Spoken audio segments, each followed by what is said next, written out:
আজকে নিয়ে আসলাম ফাঁকিবাজি একটা বিকেলের নাস্তা। বাচ্চারা তো প্রতিদিনই বিকেলে নাস্তা খেতে চায় খুব শর্টকাটে। আর বাচ্চাদের এই ফাঁকিবাজি নাস্তাটা বানিয়ে দিতে পারবেন। আর এই নাস্তাটা খেতেও অনেক মজা হয়। এটা বাচ্চাদের টিফিনেও তৈরি করে দিতে পারেন। আসসালামু আলাইকুম, welcome to my channel cook with Sultana Razia. আর আজকে আমি এই ফাঁকিবাজি নাস্তাটা বানানোর জন্য দুটো ডিম সেদ্ধ করে নিয়েছি,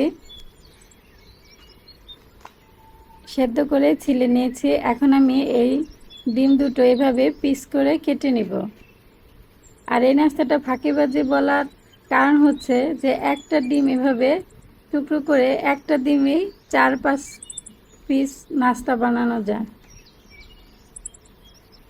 এভাবে আমি দুটো ডিমই কেটে নিব।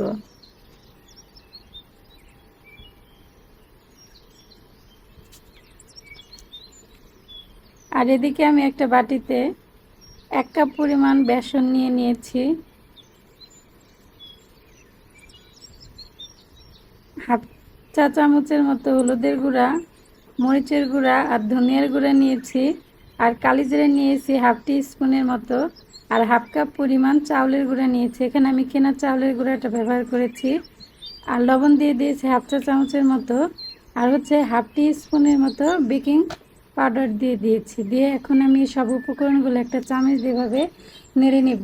আর মেশানো হয়ে গেলে এভাবে পানি দিয়ে আমি গুলিয়ে নেব। পানিটা একবারে দিব না, ধাপে ধাপে পানিটা দিব। আর এভাবে আস্তে আস্তে নেড়ে নেড়ে আমি ব্যাটারটা তৈরি করে নেব। আর এই ব্যাটারটা এমনি নর্মাল চপ বানানোর জন্য যে ব্যাটারটা গুলানো হয় তার থেকে পরিমাণ একটু ঘন হবে।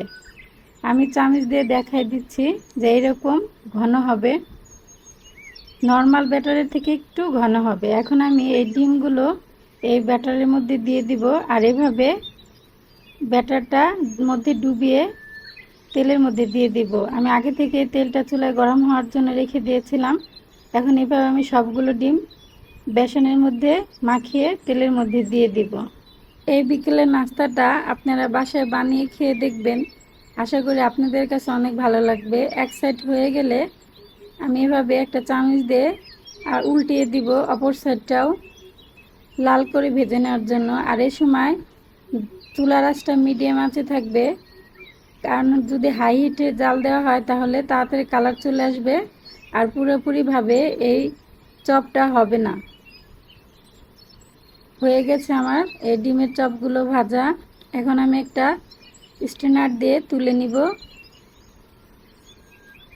আমার এই সহজ রেসিপিটা যদি আপনাদের ভালো লাগে তাহলে আমার ইউটিউব চ্যানেলটাকে সাবস্ক্রাইব করে দিবেন, লাইক কমেন্ট করে পাশে থাকবেন। আর ফেসবুক থেকে যারা দেখছেন ফেসবুক চ্যানেলটাকে ফলো করে দিবেন।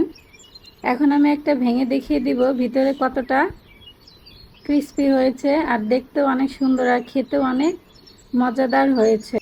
আবার আসবো নতুন কোনো রেসিপি নিয়ে বা ভিডিও নিয়ে। ততক্ষণ সবাই ভালো থাকবেন, আমার জন্য দোয়া করবেন।